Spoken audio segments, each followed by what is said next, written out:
Welcome to my first vlog. Hai, gimana? Yay! Saya So this is your first time Vlog. here. kok saya? Bukan saya. Welcome to my first vlog, Kaica. Oke, Thank you very much. so lebih baik perkenalkan diri, Iya, cuy. perkenalan diri. Nanti kan cut ya. Iya. Baik. Who are you lah gitu. My name is actually Jennifer. Oke, my name is Tresia Toripa. Anak famous, aku biasa aja, seorang yang biasa aja, seorang di rumah tangga, singer juga, mompreneur juga. Jadi punya bisnis. Mompreneur ya. Mompreneur. Asik deh. Ya. Terus kegiatan sehari-hari apa nih? Kegiatan sehari-hari sih seperti ibu rumah tangga kebanyakan. Di rumah aja ngurus anak. Oke. Anak dua ya? Anak dua. Pastilah. Iya. Kegiatannya sehari-hari ya cuma ngurusin anak di rumah, ngurusin rumah as a housewife. Gitu. Housewife. Ambil jalanin bisnis juga. Bisnis apa tuh? Tet gitu ya. Aman, Nanti kan linknya bebas. ada. Bebas, kan bebas. Bisnis kecantikan gitu namanya Oriflame kalau Oke. teman-teman sudah pernah dengar. Jadi aku join di sini ya. Linknya ada, tenang aja. Baik, lanjut. Sekarang kan sudah tahun 2022 nih. Iya ya. Resolusinya apa, Bu? Yang pasti di tahun 2021 itu begitu banyak air mata, Wah. begitu banyak Tapi kok nggak banjir ya? kesulitan di dalam hati. Oh iya. Ya. Jadi Banjirnya di saya dalam ya. banjirnya di dalam. Jadi saya berharap air mata yang saya keluarkan selama tahun 2021 itu yang akan menyirami pohon yang ada di hidup saya nantinya di tahun 2022. Jadi nanti Ini akan kayaknya tumbuh kuncup-kuncup baru. bukti-bukti. Buktinya ini salah bahwa satu pohon yang satu sudah saya pohon. Ya, sirami. Jadi kayak ini gitu. Bu. Ya, 22. 2022 itu jauh lebih baik. Oke, baguslah kalau begitu. Jadi tahun 2022. Ya. Kak, Yes. jadi begini. Maksud saya ya, Datang ke rumah ini. Maksud hati datang ke rumah ini. maksud hati datang ke rumah ini, kita sedikit-sedikit berbincang soal cinta di 2022. Nice. Walaupun Kak Eca sekarang kan statusnya sudah berumah tangga. Yes. Tapi menurut dari seorang ibu rumah tangga Tresia Toripa, cinta itu gimana sih? Bahasan yang paling simpel tapi apa ya? Long lasting lah untuk kita semua. Kalau pertanyaannya ditanyakan ke saya 12 tahun yang lalu, maybe jawabannya beda. Tapi karena pertanyaannya ditanyakan ke saya itu 12 tahun setelah saya bukan lagi gadis. Saya sudah seorang mami, jadi menurut saya cinta yang saya tahu di 12 tahun yang lalu dengan cinta yang saya pahami di umur saya yang 21 tahun ini. Kok terputar ya, Bu? Maksudnya di masa yang sekarang itu jauh berbeda. Kalau dulu saya melihat cinta itu sebagai sesuatu yang berwarna, gitu. Sesuatu yang berwarna, sesuatu yang menyenangkan. Bukan berarti sekarang cinta tidak menyenangkan untuk saya. Pada saat itu saya melihat cinta itu semua yang indah, semua yang menyenangkan, semua yang berwarna. Nah kalau sekarang saya melihat cinta itu adalah satu komitmen. Jadi cinta itu tidak seberwarna itu. Apa nih? Apa yang membuat jadi tidak seberwarna hari kemarin? Kalau dulu cuma soal mengejar cinta atau memaknai cinta itu cuma sekedar senang saja, senang semua yang menyenangkan, semua yang berwarna. Tapi kalau sekarang di umur yang sudah mulai dewasa, sudah mulai mengenal banyak karakter, sudah mulai lama hidup dengan pasangan kita. Jadi cinta itu jadi agak sedikit tergeser maknanya, bahwa cinta itu nggak cuma soal yang senang-senang aja, nggak cuma soal yang berwarna aja, nggak cuma soal yang menyenangkan aja, tapi juga hal-hal yang pahit-pahit itu bisa masuk kategori cinta. Makanya saya bilang cinta itu menurut saya komitmen. Cinta adalah sebuah komitmen. Kalau cuma seneng-senengnya aja itu bukan cinta, itu warnanya cinta. Tapi kalau cinta seutuhnya itu komitmen. Kalau saya ya. Flashback lagi nih ya. Yes. Kalau dulu ketemu sama Abang Nofri nih gimana sih ceritanya? Ceritanya dulu itu pertama kali ketemu di salah satu kerjaan ya. Oke. Satu tempat kerja. Dia lebih dulu kerja di tempat kerja itu. Oh, dulu kerja, Bu? Ya, Okay. Dulu sempat cuti kuliah, dan akhirnya karena cuti kuliah jadi Ini cuti kuliahnya bandel. bukan bandel, males gitu. Males, sumpah. Dan itu di semester ke-7, teman-teman. Semester ke-7 saya merasa kayak boring, kayak males, kayak tidak punya semangat lagi, kehilangan passion di dunia perkuliahan. Jadi memutuskan untuk bukan resign ya, memutuskan untuk cuti dulu dari kampus. Tapi karena orangnya udah senang jalan sana sini, senang bergaul, kalau cuma diem aja males. Jadi saya nyari kegiatan lah. Akhirnya saya masuk ke tempat kerja yang satu tempat kerja sama suami saya. Disitulah kami berkenalan. Oh, memang dari dulu jadi seorang kakak Eca ini adalah seorang yang memang betul-betul aktif ya. Aktif dalam segi, ya betul. Hiperaktif malah. Hiperaktif. Tapi saya sebenarnya bukan hypertit. Bukan hypertit, hypermart ya, bukan ya? Bukan. Hypermart ya. Jadi kayak gitulah, hyperaktif lah, suka kegiatan gitu. Sama kayak kamu juga. Oh iya. Introvert tapi suka bergaul, suka nggak bisa diam ya, kayak gitu. Oh ya, by the way kita sama-sama introvert ya. Introvert. Intermezzo. Nah, ada ketemulah ya sama suami di tempat kerja itu, dan accidentally saya itu pada saat itu nggak dekat sama dia, saya dekat sama temannya. Kalau boleh tahu usia berapa, Bu? Saat itu usia 21 tahun. 21. Muda. Cewek-cewek yang 21 tahun nih ya, langsung 21 tahun saya sudah mengenal cinta. Sudah mengenal cinta, sudah berhubungan salah, sudah eye kontak lagi. Mama nggak kenal YouTube, nggak kenal podcast, jadi sudah mulai serius lah ngejalanin hubungan. Gitu. Di umur 21 tahun ketemu sama papanya anak-anak gitu. Udah deh. Terus langsung diajak menikah atau bagaimana? Nggak langsung diajak menikah, kita masih menjalin hubungan pacaran sekitar 2 tahunan. 2 tahun. Lama ya? 2 tahun ya.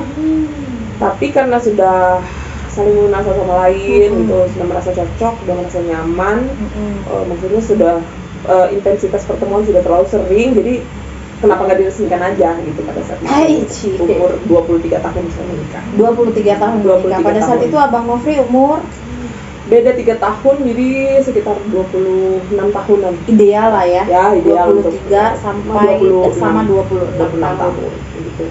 Wah, amazing ya. Tapi saya nggak menganjurkan teman-teman ya di umur 23 tahun harus sudah menikah kayak gitu ya. Saya kadang sering juga berpikir kayaknya saya terlalu cepat, mainnya masih kurang gitu. Masih pengen main tapi ternyata sudah menikah. Jadi saya tidak menganjurkan untuk teman-teman 23 tahun harus menikah ya. Semua punya waktu tersendiri, ada timing yang tepat untuk hidup setiap orang. Nggak harus umur 23 tahun harus langsung target menikah, nggak juga gitu ya. Nah, balik ke konteks menikah muda. Menurut Kak Eca sendiri. Cut dulu. Dia mama podcast. Oke deh, balik lagi dari konteks menikah muda. Menurut Kak Eca sendiri, menikah muda itu menikah muda? Ya, maksudnya menikah muda itu mudah apa gimana sih? Karena pada saat itu di usia 23 tahun itu saya bukan tipikal orang yang orang rumahan yang masih gadis pingitan ya, karena waktu itu saya memang udah kerja, gadis pingitan.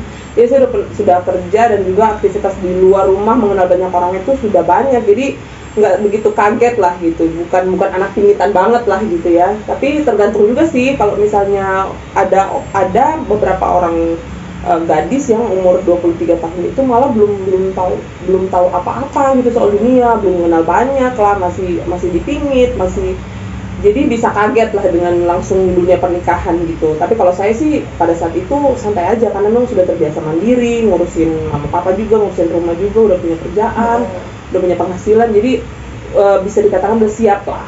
Langsung tuh masakin suami, melayani semuanya langsung tuh. Kalau pada saat itu memang kan saya sudah banyak di luar waktu itu, bukan di luar gitu. Jadi karena sudah kerja di luar. gitu.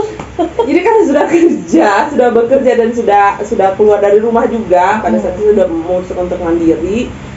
Jadi pada saat menikah saya nggak stay di rumah orang tua, langsung memilih untuk pindah sama suami gitu, memilih punya tempat sendiri lah gitu sama suami. Oh begitu. Gitu. Dulu waktu masih awal-awal pernikahan biasanya kan ada yang suka tinggal sama orang tua atau langsung punya kediaman sendiri. Pada saat mau menikah kita memang sudah memutuskan untuk punya tempat sendiri. Walaupun waktu itu masih kos-kosan ya, jadi kita memutuskan untuk nggak nebeng orang tua lah, pengen betul-betul mandiri, karena memang suami juga kerja, saya juga kerja, jadi kita berdua itu memutuskan untuk kita bisa nih kayaknya sendiri, nggak ngerepotin orang tua lah gitu. Tapi kita tetap pulang-pulang ke rumah orang tua kok, cuman kita punya tempat sendiri. Jadi 2 hari setelah menikah saya langsung pindah. Langsung pindah. Bagus ya, gitu. Ada beberapa kasus nih Kak ya. Jadi orang yang menikah muda itu pas selesai menikah mereka memutuskan, jadi ada beberapa kasus yang memutuskan langsung punya kediaman sendiri. Boleh. Kam, jangan lupa tanya mama ada berekam. Jadi kan ada beberapa kasus nih dari beberapa teman juga yang menikah muda. Jadi mereka pada menyarankan gitu. Menurut Kak Echa gimana tuh? Setelah menikah pasangan ini langsung punya kediaman sendiri atau mereka harus tinggal di rumah orang tua atau mertua gitu. Sebenarnya sih ya tergantung dari keadaan dalam rumah. Dan keadaan si pasangan itu sendiri. Kalau misalnya sudah punya penghasilan atau sudah mampu untuk mandiri, alangkah baiknya bila punya kediaman sendiri. Jadi bisa rumah tangganya itu benar-benar utuh, bisa benar-benar dibangun dari nol. Karena kalau kita masih dengan orang tua, otomatis kita masih bergantung ya, istilahnya masih satu dapur lah sama orang tua. Tapi ada beberapa case lagi, kalau misalnya ada salah satu orang tua yang sakit atau ada salah satu orang tua yang tinggal sendiri, misalnya papanya udah nggak ada atau mamanya udah nggak ada, jadi otomatis nggak mungkin orang tua tinggal sendiri. Jadi sama pasangan tinggal di rumah orang tua untuk menemani orang tua. Nah itu beda case lagi. Jadi semuanya tergantung sih tergantung keadaan dalam rumah aja. Berarti semua tergantung dari keadaan kita masing-masing. Ada juga orang tua yang malah nggak mengizinkan anaknya untuk keluar rumah. Jadi dia pengennya anaknya semua ngumpul gitu. Ada keadaan seperti itu. Nah saya tidak menyarankan untuk harus gini harus gitu. Tergantung dari keadaan rumah sendiri. Ya. Tapi lebih enaknya lagi kalau kita punya kediaman sendiri, jadi bisa ngatur sendiri. Kita mau tidur, bangun siang, mau punya uang, nggak punya uang, kita sendiri yang nikmati, kita sendiri yang mengatasi gitu. Jadi kadang ada beberapa kasus juga, entah itu mertua atau orang tua kita sendiri itu kan biasanya suka ikut campur ya. Nah kayak gitu yang dicegah supaya tidak terjadi. Maksudnya kalau kita satu rumah sama mertua atau suka nggak enakan, kita misalnya pengen bangun siang atau lagi males lah gitu ya, sedangkan kita harus menunjukkan yang terbaik di dalam rumah gitu, harus rajin lah, harus gini, harus gitu, akhirnya nanti jadi berselisih paham sama orang tua kita. Tapi tetap balik lagi sih, tergantung dari masing-masing pasangan gitu. Nah oke. Pertanyaan selanjutnya ini, menurut Kakak Eca sendiri, ini pertanyaannya bebas saja ya. Iya. Seberapa random aja ya. Seberapa besar persentase keterlibatan orang tua di dalam rumah tangga menurut Kakak Eca? Rumah tangga saya. kita sendiri ya. Misalnya ini kan jaga-jaga aja nih ya, Mm-hmm. suatu saat someday mungkin. Ini kayaknya pertanyaannya ini jadi prepare ya. Iya, Self prepare gitu untuk diri sendiri. prepare buat diri sendiri dan prepare juga diri mungkin sendiri, buat ya. teman-teman semua yang belum menikah. Nah, kan, betul bisa sekali. Tapi prepare. ini cuman sebagai gambaran aja teman-teman ya, gambaran saja. Bukan berarti Kakak Eca harus mematok, kalian harus sama gitu, Iya. sama persis gitu. Karena setiap orang punya jalan berbeda-beda dan juga cara mengatasi, cara menjalani itu beda-beda. Iya, Nah, kalau benar. saya sendiri, karena semenjak menikah sudah memutuskan untuk sendiri dan tidak bergantung dengan orang tua lagi, jadi memang betul-betul yang punya andil di dalam rumah tangga kami itu ya kami sendiri. Orang tua itu bisa dikatakan hanya jadi penasehat aja gitu, tidak ikut campur sama sekali nggak ikut campur. Dari usia pernikahan 1 tahun sampai usia pernikahan sekarang udah mau 11 tahun, itu orang tua nggak ikut campur, hanya sebagai penasehat. Kalau misalnya kita lagi berantem atau apa ya baru orang tua tuh Even jadi penasehat. crucial moment ya, Ya. even yang emergency moment Ya, ya. betul sekali. Jadi kecuali kita duluan speak up ke orang tua, baru orang tua ngasih Yes. jangan Oh, oke. gitu.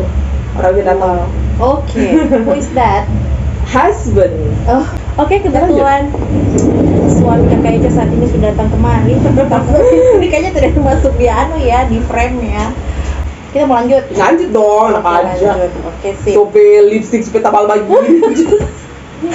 Oke, next question. Next.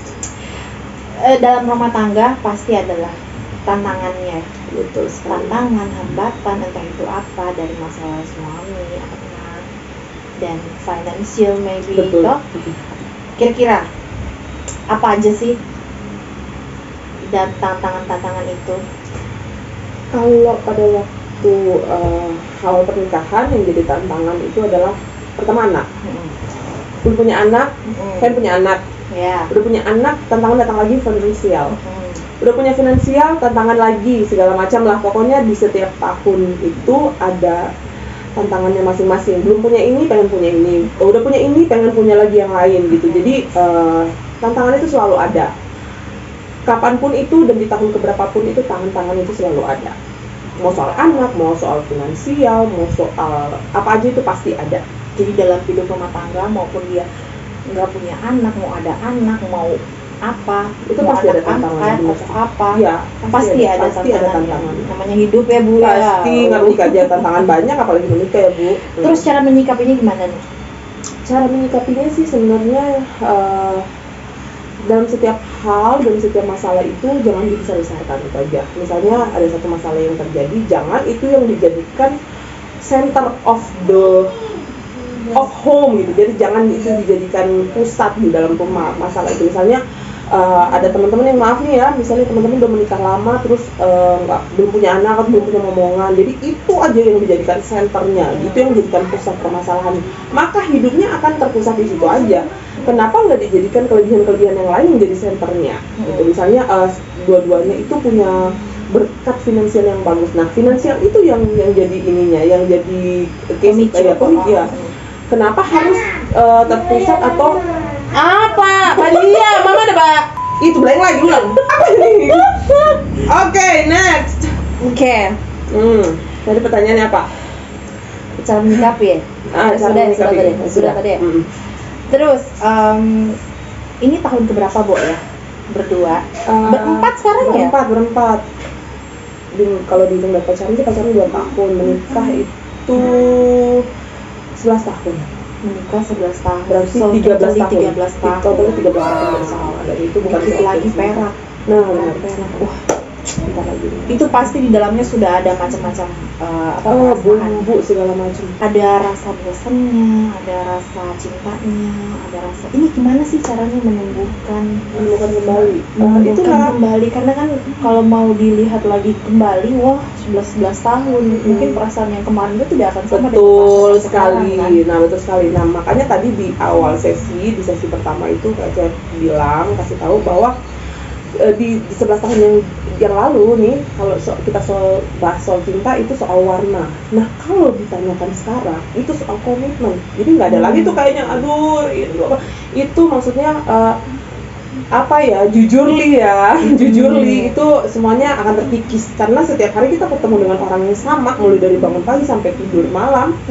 Kita bersama dengan orang yang sama 11 tahun, which is dia bukan saudara kita ya, kalau kecuali misalnya dia saudara kita atau orang tua kita ya udah pastilah kita nggak kaget gitu. Kalau ini kan orang yang dari entah dari mana tiba-tiba kita hidup bersama dengan dia. Nah itu apa ya, kalau mau dibilang cinta-cinta yang dulu yang greget itu udah bunga-bunga apa segala macam itu jujurly udah nggak sama segreget yang dulu gitu, sudah nggak segreget yang dulu. Jadi kita balik lagi ke komitmen. Nah itulah cinta yang sebenarnya, komitmen kita.